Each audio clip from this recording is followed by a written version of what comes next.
Oke, bismillahirrahmanirrahim. Assalamualaikum warahmatullahi wabarakatuh. Selamat Waalaikumsalam. siang semuanya. Nah, kita hari ini belajar mata kuliah teknik gempa. Apa sih itu teknik gempa gitu ya? Sesuai dengan jadwal hari ini mata kuliahnya teknik gempa nih. Oke. Mungkin lagi santer sekarang ya informasi ada Megatrust, terus ada kemarin ada di Kertasari ya di Bandung ada gempa beberapa skala Richter yang mengakibatkan keruntuhan. Lalu ada 2 tahun kemarin di Cianjur yang efeknya sangat besar. Lalu ada di Turki, lalu ada di Aceh dan lain sebagainya. Nah di sini peran kita di teknik sipil ada mata kuliah teknik gempa ya. Atau dulu sebelum namanya teknik gempa namanya adalah cukup menyeramkan namanya adalah dinamika struktur ya, dinamika struktur. Oke. Dinamika struktur ya. Dari judulnya aja udah menyeramkan nih. Jadi dari judulnya aja udah menyeramkan ya. Rumitnya segimana ini perkuliahan nih. Judulnya dinamika struktur. Ya. Kita belajar mekanika teknik aja susah pahamnya ya, apalagi ini dinamika struktur. Jadi harusnya beberapa tingkat lebih rumit daripada analisa struktur.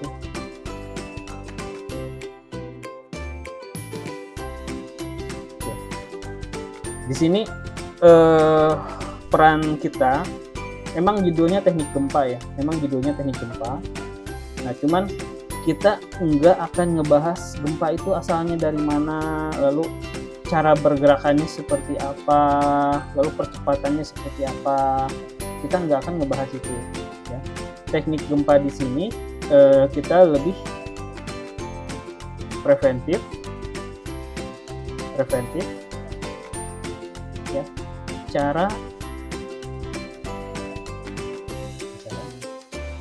kita lebih di cara terlalu kecil merencanakan bangunan. Nah, ada perbedaan definisi ya, ada yang tahan gempa, ada yang anti gempa, ada yang ramah gempa ya. Nah ini tiga-tiganya nggak apa ya namanya, ambigu gitu. Bangunan tahan gempa, kita mau bangunan mau kayak gimana tahan gempa, orang bukit aja, pergunungan aja yang dibuatnya sama Tuhan aja bisa runtuh kena gempa lah. Kita mau bikin bangunan tahan gempa, gimana caranya ya? Ini sebetulnya definisi yang salah nih. Tahan gempa sama ada anti gempa.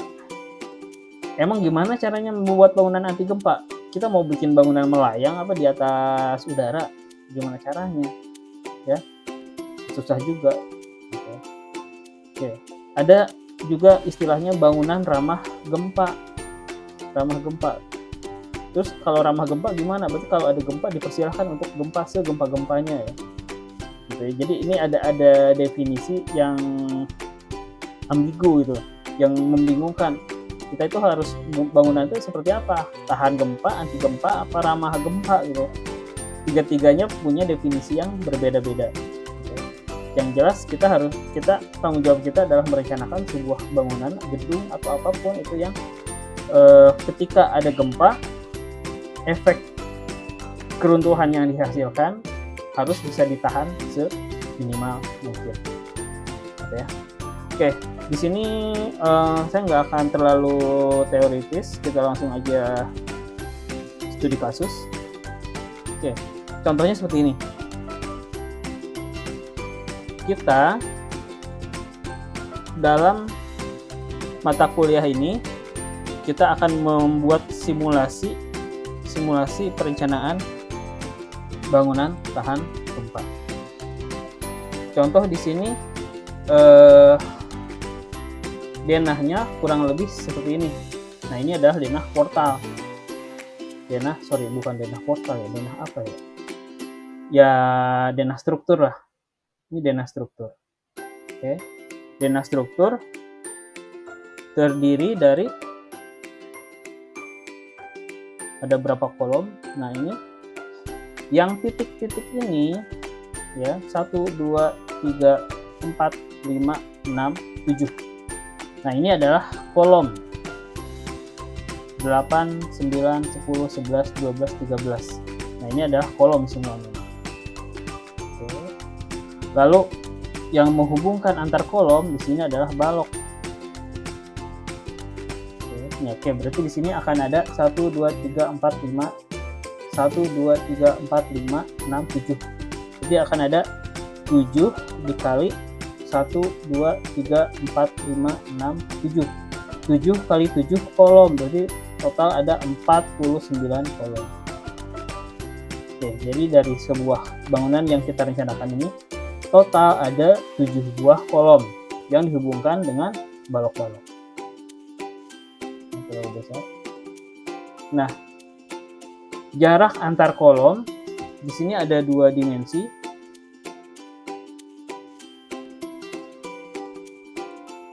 Ada 2 dimensi, ada dimensi Y, ada dimensi X ya.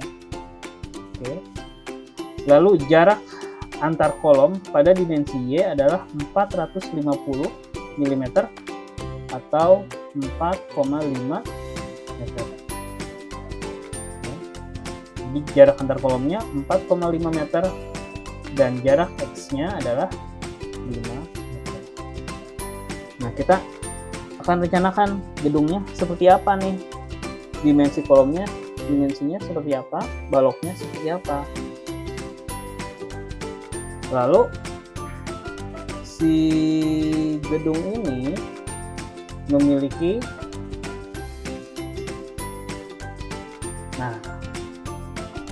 lantainya ada 1 2 3 4 5 6. Ada 6 lantai nih ya, ada 6 lantai. Ada 6 lantai. Ya. Lalu di sini si gedung ini direncanakan menggunakan beton bertulang. Beton bertulang. Jadi pada teknik gempa ini mata kuliah kita akan mirip-mirip dengan struktur beton. Cuman di sini kita akan ada perhitungan mengenai elastisitas bangunan terhadap gempa. Oke. L1 atau arah Y-nya atau arah Y adalah 450. Lalu L2 jarak antar X-nya adalah 500 cm. Lalu tingginya atau tinggi setiap lantai di sini direncanakan 4 meter. Ya. 4 meter. Ini tinggi.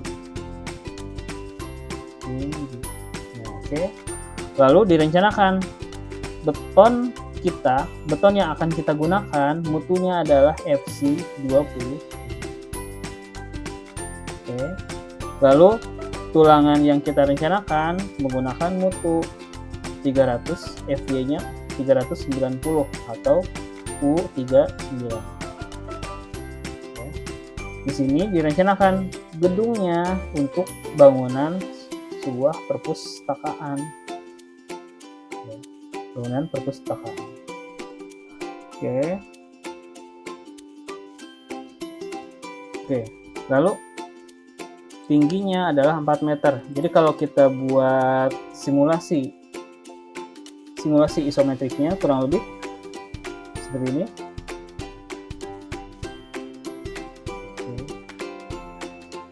1 2 3 4 5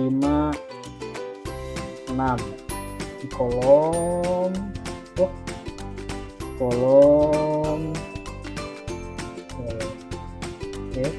kesananya juga sama nih, 1 2 3 4 5 6 kolom, ini kolom ya. Nah ini cuma 5 lantai aja insya Allah bikin kita pusing, apalagi yang 10 lantai. Ini terus ke sana ya, ini sampai dengan 7, 1 2 3 4 5 6 7.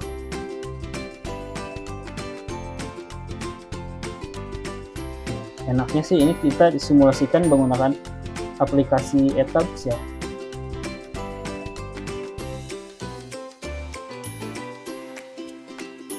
Ini ada 1 2 3 4 5 6 7 ya.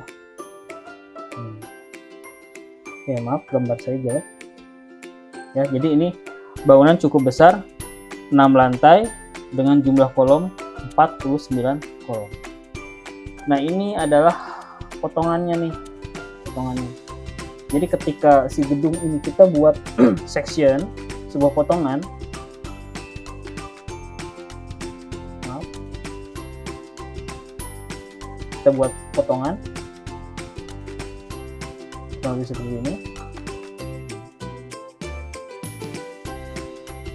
Ini adalah tampak atasnya. Kalau kita buat section potongan, maka bentuknya seperti ini. Nah ini adalah kolom-kolomnya, 1 2 kolom 1 2 3 4 5 6 7. Nah ini adalah kolom-kolomnya 1 2 3 4 5 6 7, dan ini adalah fondasinya 1 2 3 4 5 6 7. Oke, ya. Jadi pada perencanaan struktur gedung, pada fondasi ini kita selalu simulasikan sebagai tumpuan jepit semuanya ya, sebagai tumpuan jepit. Karena kenapa jepit? Karena seandainya pun kita di kolom ini ada pile cap, baru di sini ada ball pile. Nah ini tanah, ini adalah ball pile-nya. Oke. Dia akan menjepit itu kolom, dia akan menjepit kolom. Lain halnya dengan jembatan. Kalau jembatan dia hanya terletak, hanya di atas, bertumbuhnya di atas, dia nggak ada jepitnya. Ini ada jembatan. Nah, maka kalau jembatan kita menggunakan, kalau yang sederhana kita menggunakan sendi dan roll, ya, sendi dan roll, karena dia hanya ditaruh aja begitu aja, gitu ya. Taruh begitu aja. Okay? Kalau jembatan kita menggunakan sendi dan roll. Tapi kalau gedung, karena di sini ada dijepit oleh tanah, maka tumpuannya harus berupa jepit semuanya. Oke, maka dengan kalau jepit semuanya, tentunya ini sebuah struktur statis tidak tentu. Ya. Oke, next. Ada apa aja sih beban yang bekerja pada gedung ini? Oke. Pertama, ada beban mati, ada beban hidup. Ya. Beban mati terdiri dari, karena si gedung ini terbuat dari beton bertulang, maka beban matinya adalah beton bertulang atau berat sendiri, atau kita sebut dengan MS, massa sendiri. Nah ini massa sendirinya per meter kubiknya adalah 24 kN per meter kubik. Lalu ada partisi atau dinding, lalu ada tegel plus spesi, ini adalah lantai, lalu ada plafon plus mechanical electrical. Ini plafon ini ada yang gypsum, ada yang UPVC, ditambah dengan ducting AC dan lain sebagainya. Ini diasumsikan sebesar 0,18 kN per meter square. Oke, lalu ada beban apa lagi nih selain beban mati? Jadi beban mati ini adalah beban yang sifatnya tetap, ya, bebannya tetap nih, kecuali gedung itu dirubah spesifikasinya, maka beban matinya berubah. Oke, ini adalah sifatnya tetap nih. Lalu ada lagi beban hidup. Beban hidup di sini adalah beban yang bekerja pada gedung. Misalkan di sini karena peruntukannya perpustakaan, diasumsikan si berat hidupnya adalah 4 kN per meter persegi. Oke, 4 kN per meter persegi ini diasumsikan di sini ada lemari, ada meja, ada orangnya juga.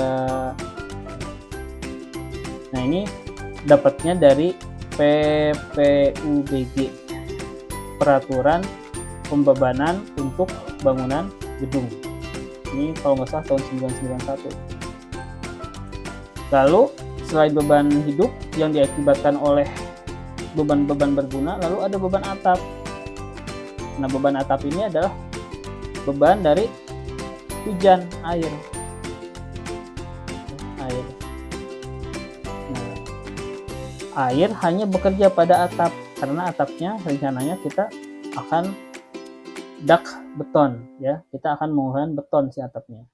Nah, diasumsikan sebesar 1 kN per meter persegi. Oke, hal lain ditentukan sendiri. Lalu tugas kita, desainlah bangunan tersebut menggunakan desain kapasitas gedung yang tahan gempa. Gimana caranya? Jadi kita harus uraikan dulu satu-satu. Oke. Di sini ada beberapa perencanaan. Pertama, kita akan merencanakan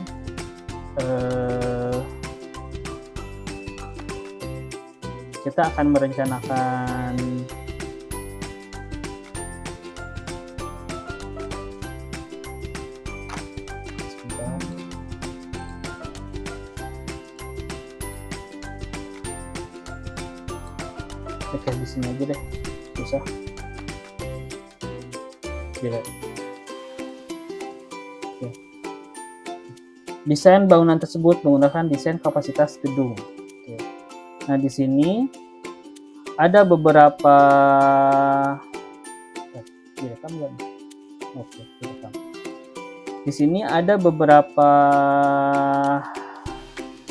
garis besar yang akan kita rencanakan. Pertama adalah desain balok.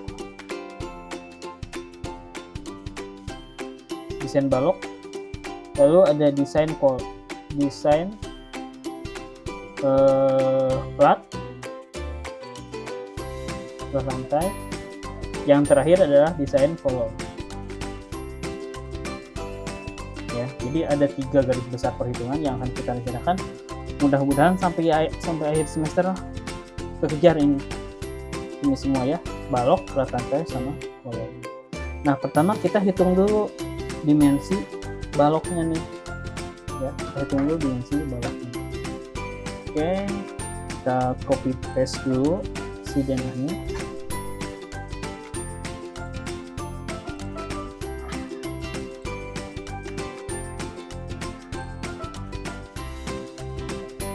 Salah copy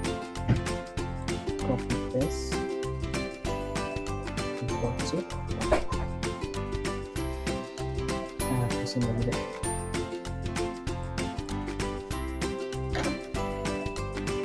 Oke, pertama kita akan merencanakan dimensi balok. Peraturan yang akan saya gunakan adalah SNI 03 2847 tahun 2002. Ini agak-agak expire, ya, ini sekitar 2002, berarti sekitar 12 tahun yang lalu, ya. Ini cukup expire, tapi ini sudah direvisi ke SNI 2847 tahun 2019. Cuman pada perhitungan ini saya masih menggunakan SNI tahun 2002. Sebetulnya ada perbedaan, tapi enggak terlalu banyak, saya rasa cuma cuma ada atribut-atribut kecil yang ditambahkan. Contohnya di sini untuk menentukan tinggi balok, ya, tinggi balok H minimum itu adalah kalau berdasarkan SNI tahun 2002 ya adalah L dibagi 18,5 dikali 0,4 ditambah FY per 700 ya. Nah ini untuk satu ujung yang menerus atau kita sebut dengan cantilever ya. Berarti ini kita menggunakan yang ini. Oke, lalu yang kedua H minimum atau tinggi minimum balok adalah L dibagi 21 dikali 0,4 ditambah FY per 700. Nah ini untuk dua ujung yang menerus, berarti seperti ini baloknya, ini balok yang kita rencanakan. Nah kalau kita ngikutnya SNI tahun 2019 ini sedikit berbeda nih ya. Ini dia nggak ada nih perhitungan FY nya nih nggak ada nih ya. Dia sederhana, hanya L per 16 R L per 18,5 lalu L per 21 dan L per 8 ya. Jadi untuk menghitung tinggi balok kalau kita ngikutin SNI tahun 2019 dia cenderung lebih sederhana. Oke, next kita coba hitung nih. Baloknya kita harusnya ukuran berapa sih? Kita coba hitung. Nah, pertama adalah bentang 1 dibagi 1 sampai dengan 7 arah sumbu X.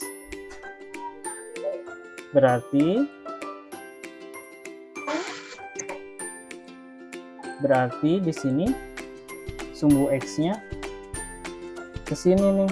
Kan tadi sudah kita sepakati ya. Yang ke atasnya adalah Y. Lalu yang ke pinggirnya adalah X. Ya. Kita perhatikan di sini jarak antar kolomnya adalah 5 meter. 5 meter nih semuanya. Ya. Jarak antar kolomnya adalah 5 meter. Oke. Lalu setiap kolom kita jadikan tumpuan. Nah ini kolom, ini adalah kolom 1, ini kolom 1, 2, 3, 4, 5, 6, 7. Nah ini biasanya seperti ini. Lalu biasanya kalau arahnya Y berubah, bukan numbering tapi jadi angka. Bisa jadi 1 A, B, C, D, E, F. Nah biasanya beda nih Kak. Yang satunya numbering, yang satunya angka. Oke, kita coba hitung. Kita hitung tinggi minimum balok 1 ke 2. Nah 1 ke 2 berarti tinggi balok dari titik 1 menuju titik 2. Berarti kita akan menyerahkan balok yang ini nih. Berarti sama nih semuanya 1 ke 2.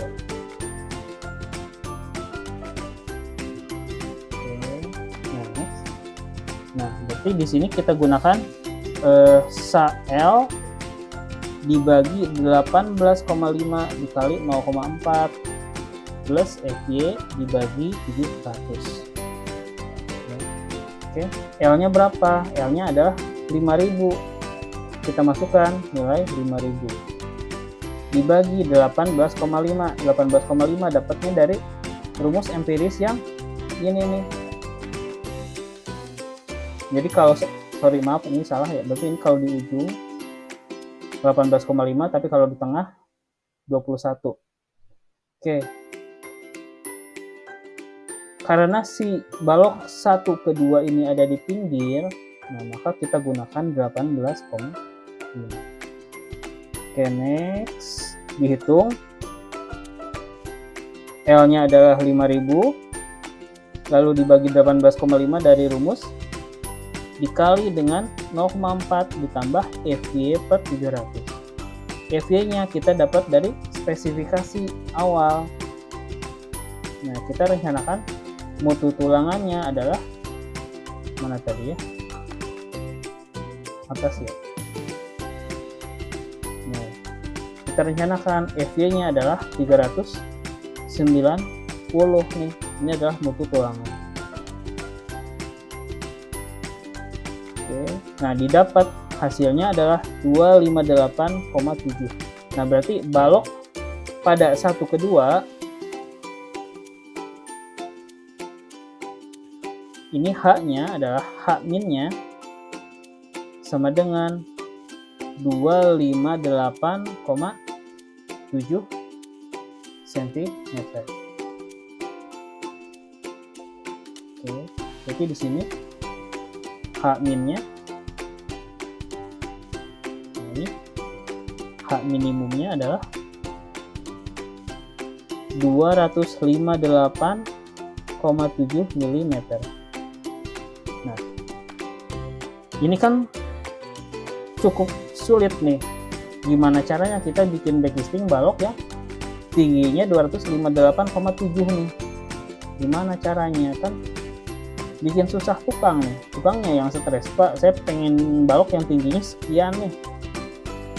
Ya digebukin sama si tukangnya, ngerjain ini gimana caranya ngukur. Makanya kita bulatkan nih, si 258,7 nya kita bulatkan menjadi 300. Oke, berarti di sini H yang dipakainya adalah 300. Oke, berarti pada balok sini 1 ke 2, maka dia ukurannya adalah tingginya adalah 300.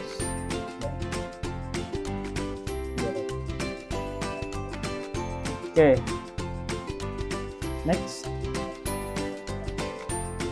Lalu kita geser ke 2.2 ke 3.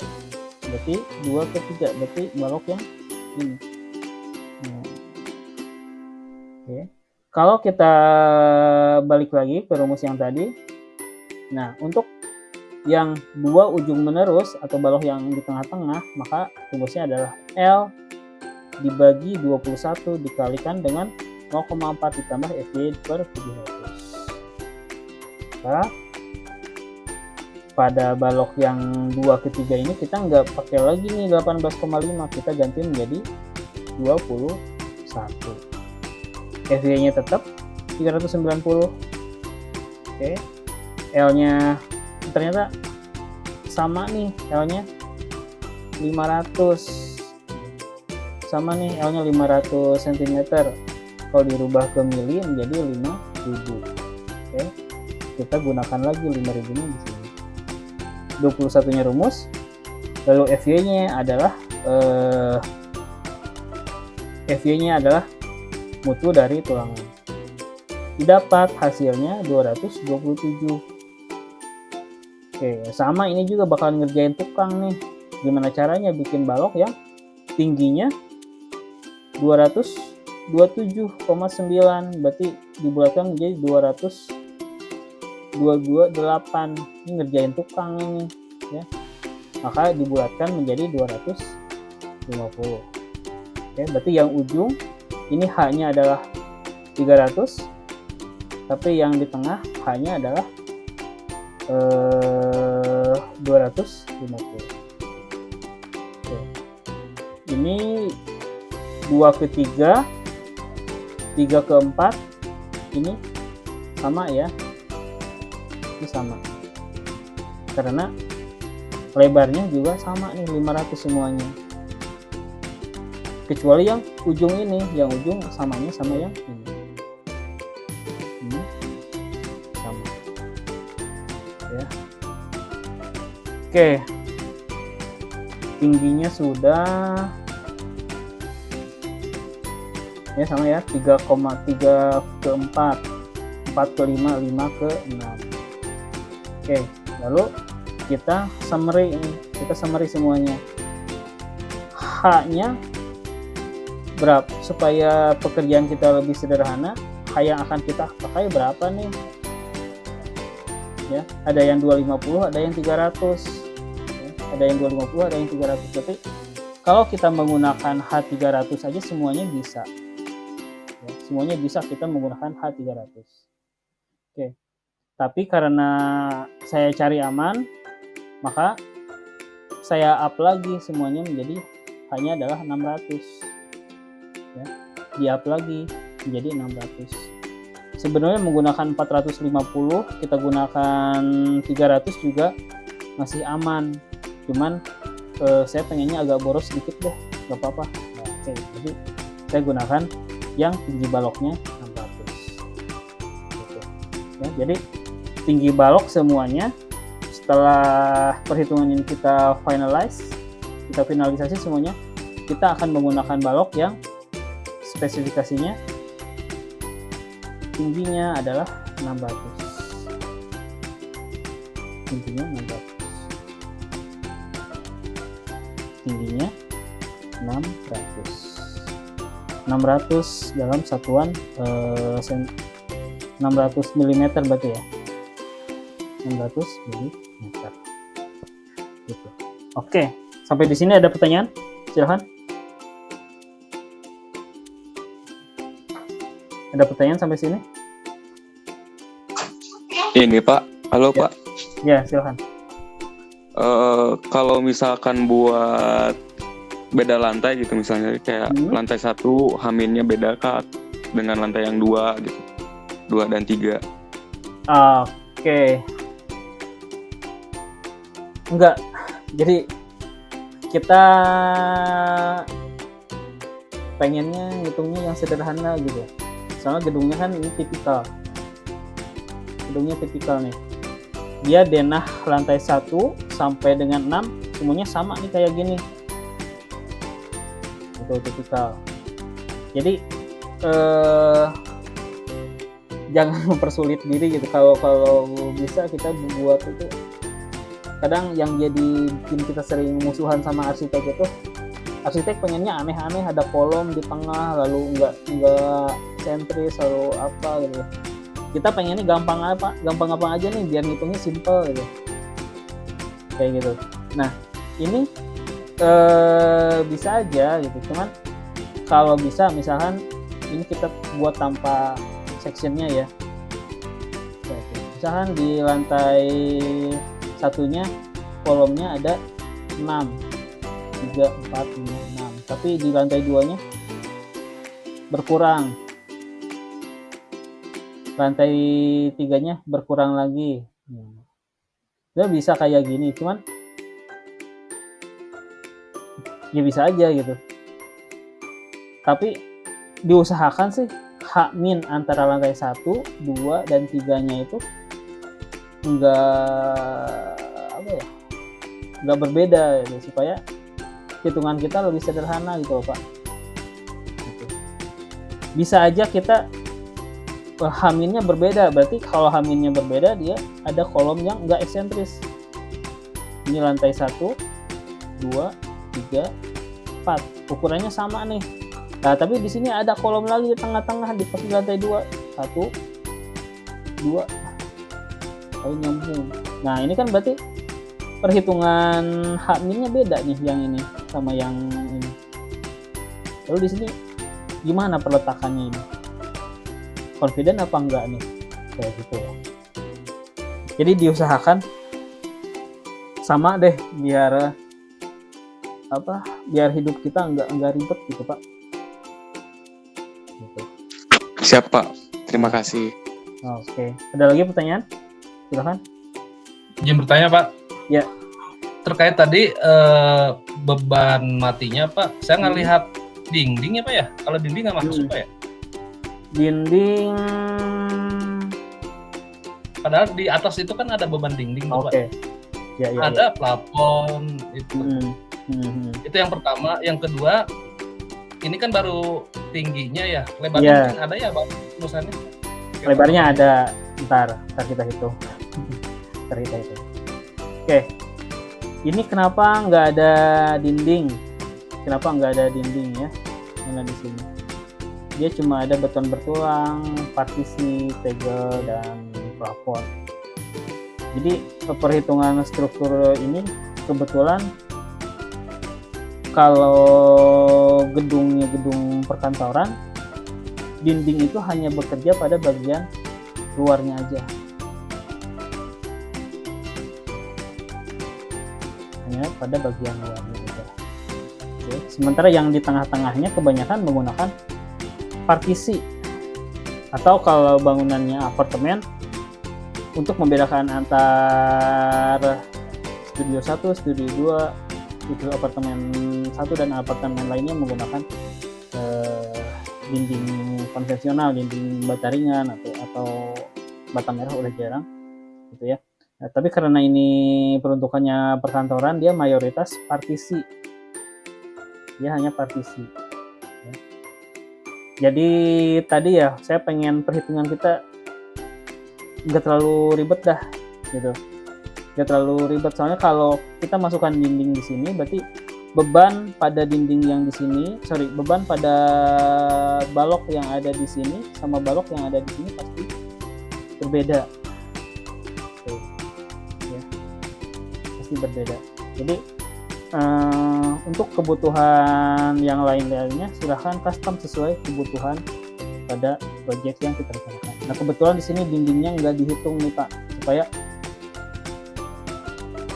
hitungannya bisa sekali hitung pakailah semuanya gitu. Lagian kan dinding sekarang juga udah ringan semuanya, nggak terlalu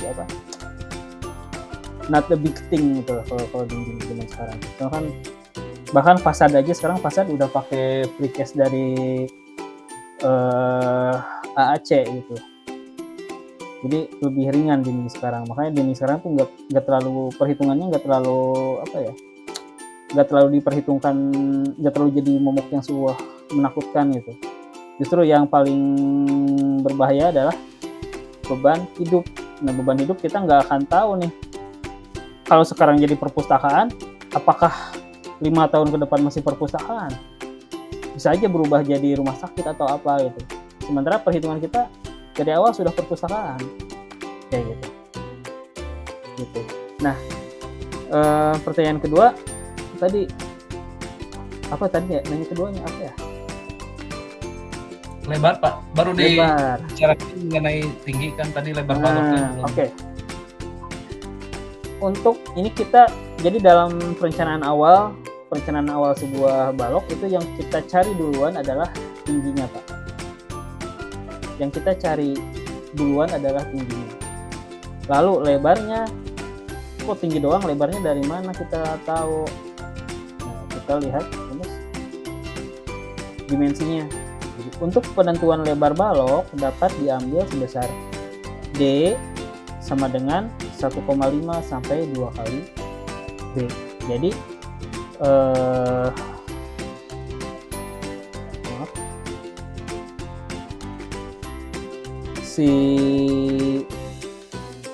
kalau di sini adalah H, maka B-nya sama dengan 1/2 H atau 1/1,5 H. Ya. Misalkan kita di sini supaya aman, memang sih kita minimumnya 300 di sini. Ya, cuman saya pakai saya proyeknya jauh nih, jauh dari ready mix yang bagus nih, adanya ready mix lokal. Saya nggak confident nih dengan ukuran segini nih, mutunya bener nggak nih FC sekian yang terkirim. Maka cara mengamankannya adalah kita menambah dimensi dari struktur. Nah, ketinggian yang tadi kita rencanakan 300 mm nih tingginya, gitu ya. Nah, karena saya cari aman, saya nggak confident sama supplier di sini, sama raw material yang ada di sini. Nggak pede nih, saya gunakan aja hanya menjadi 600. Oke, ini adalah haknya nih. Lalu B-nya seperti apa. Oke, berarti B-nya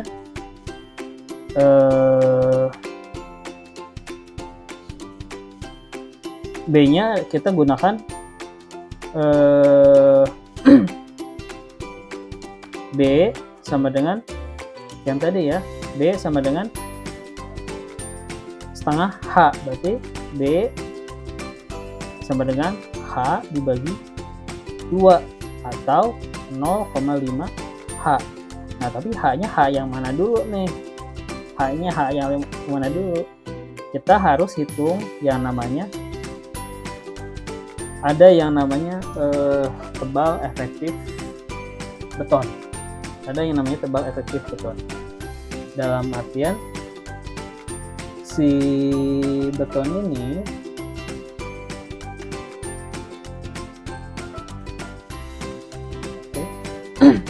kita akan menggunakan beton bertulang.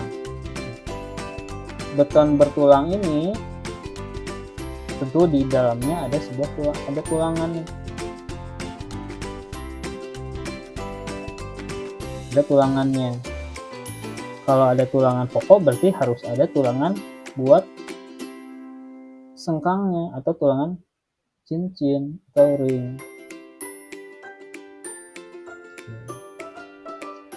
H yang dimaksud di sini adalah H yang efektif atau tebal efektif beton. Nah, tebal efektif beton itu adalah H total ya. Nah, jadi tebal efektif beton itu berlaku dari alas sampai dengan sini. Nah, ini udah kita sebut dengan, biasanya sih disebut dengan H aksen. H aksen. Sementara yang tinggi total kita sebut dengan H biasa. Ini H aksen. Nah, H aksen ini adalah tinggi dari alas beton sampai dengan tulangan yang atas. Oke, tulangan yang atas ini tingginya udah kita ketahui nih, 600 ya, 600. Nah, 600 karena kita mencarinya adalah di sini, berapa sih kalau di sini? Oke, maka sama dengan H dikurangi SB. Nah, SB adalah selimut beton. Nah, berdasarkan SNI ini diasumsikan sebesar 40 mili. 4 mili. Oke, di sini ada 4 mili. Oke. Lalu dikurangi dengan diameter sengkang. Ini kan meskipun cuma garis, kan si sengkang, si cincin ada diameternya. Ada diameternya di sini. Oke, dikurang diameter sengkang, dikurang setengah tulangan utama. Nah, karena si H aksen ini adalah bekerja pada tengah-tengah tulangan utama. Oke, H dikurangi setengah tulangan utama. Berarti kita akan menghitung si H aksennya itu dari tengah-tengah tulangan atas sampai dengan ujung beton. Maka rumusnya adalah H dikurangi dengan selimut beton, dikurangi dengan diameter sengkang, dikurangi dengan setengah diameter tulangan utama. Oke, direncanakan H-nya adalah 600, lalu selimut betonnya adalah 40, sengkangnya adalah kita rencanakan dengan diameter 8, lalu tulangan utamanya kita rencanakan menggunakan diameter 10, kecil amat ya, 10 gitu ya. Oke, jadi si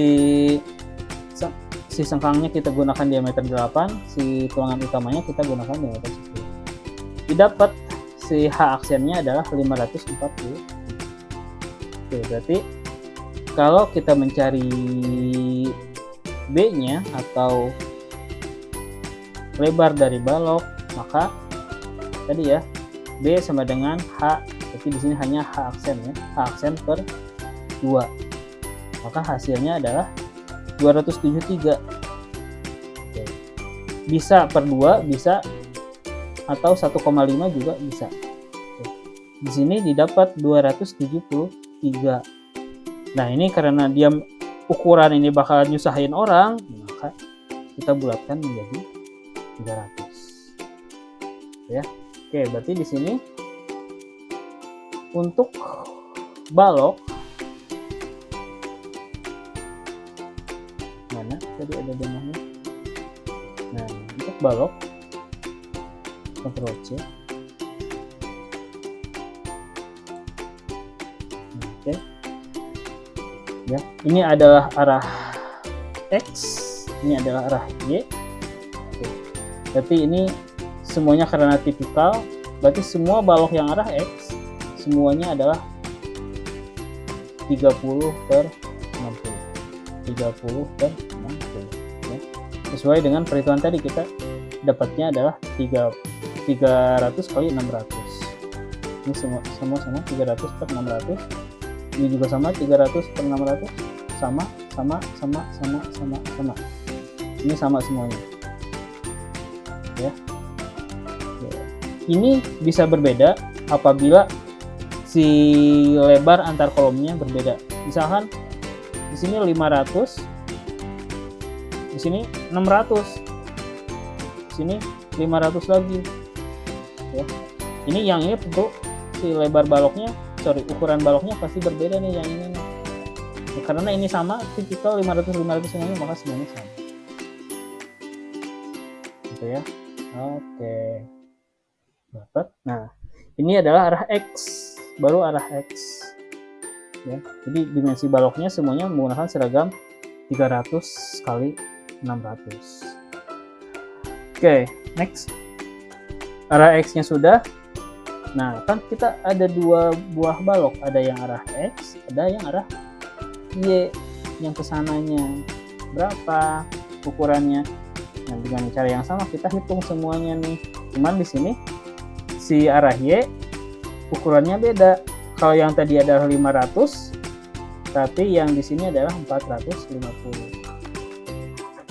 Ya, 450-an semuanya. Oke. Nah, singkat cerita, si arah Y, nah ini 250, sebenarnya 500 juga bisa nih. Ya, H misalkan 500 nih. Ini juga bisa nih, ya, H500. Tapi di sini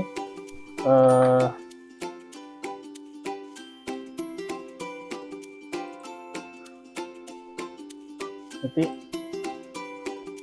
di sini kita bisa ganti karena perhitungannya tadi, contoh arah X 250 supaya ada pembeda, ini kita bisa gunakan sebagai 250 kali 500. Kalau yang berarti di sini tulangan arah X sama dengan 300 kali 600. Tapi kalau yang arah Y bisa kita gunakan 250 kali 500. Nah, ini beda nih karena dia jarak antar kolomnya juga beda nih. Kalau yang ini 500, kalau yang ini 450. Nah, kita rubah sedikit. Berarti di sini bisa diangkat 250 dikali 500. Sementara yang ininya, yang arah X-nya adalah 300 kali 600. Oke, sampai di sini ada pertanyaan? Izin bertanya, Pak. Ya. Kalau saya lihat tadi, untuk ukuran balok ini tidak ada kaitan dengan jumlah lantai, Pak ya? Kalau semakin tinggi lantai pun tidak ngaruh karena rumusannya nggak ada sangkut paut dengan jumlah lantai. Kalau misalkan ada 10 lantai atau 20 lantai, ukuran baloknya itu aja kan? Iya. Oke, makasih. Jadi kita kembali ke fungsinya ya. Jadi balok itu, fungsi balok, taruh di sini adalah sebuah kolom. Ini adalah balok. ini kolom lagi, ini balok lagi. Oke, fungsi balok itu adalah menahan plat lantai. Nah, ini dicontoh plat lantai. Oke, dan ini pondasinya. Jadi fungsi balok itu adalah menahan beban dari plat lantai. Dia nggak ada hubungannya sama beban yang ada di lantai yang lain, nggak ada hubungannya. Dia hanya bertanggung jawab terhadap plat lantai. Jadi ukuran balok itu parameternya adalah ukuran lantai, bukan jumlah lantai. Nah, tapi kalau kita menghitungnya adalah kolom, nah kolom kan nahan balok. Si kolom itu kan pertama dia nahan balok, kedua nahan kolom yang ada di atasnya. Nah. Oke, jadi si tanggung jawab kolom itu justru paling berat karena dia menahan balok pada lantai dia sendiri, ditambah dia menahan kolom dari lantai yang ada di atasnya. Gitu, Pak. Jadi seberapapun jumlah lantai, ukuran balok tetap tergantung dengan luasan lantai. Dipahami, Pak. Terima kasih. Oke. Next. Nah, ini kita buat taruh kita potong area sini. Ya, maka bentukannya kurang lebih seperti ini.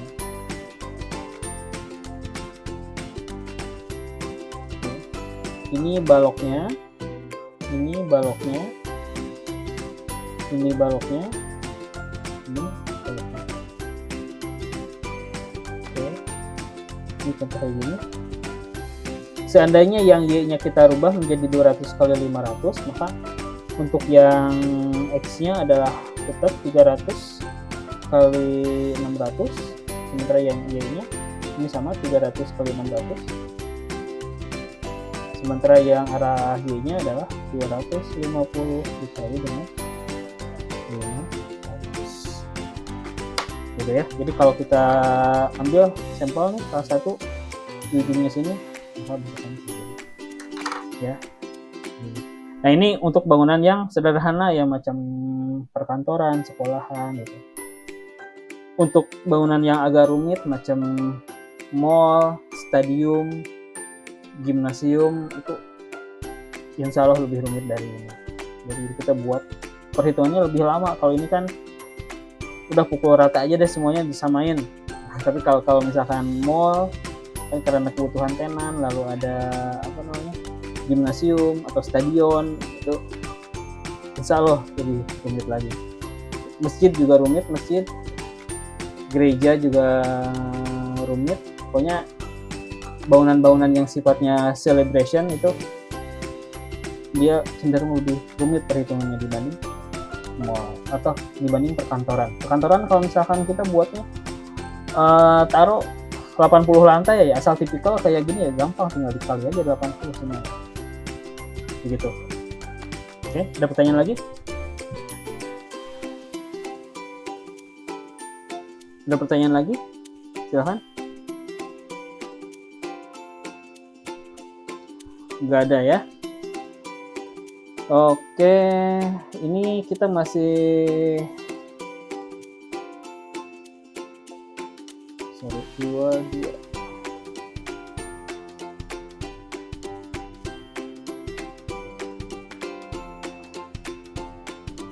Oke, ada pertanyaan lagi? Nggak ada? Apa cukup? Cukup ya.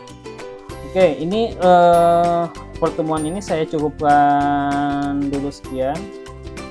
Kita ketemu lagi setengah jam lagi ya di struktur bangunan ya. Saya harus, karena saya jadi dosen borongan, jadi harus diatur nih istirahatnya gitu.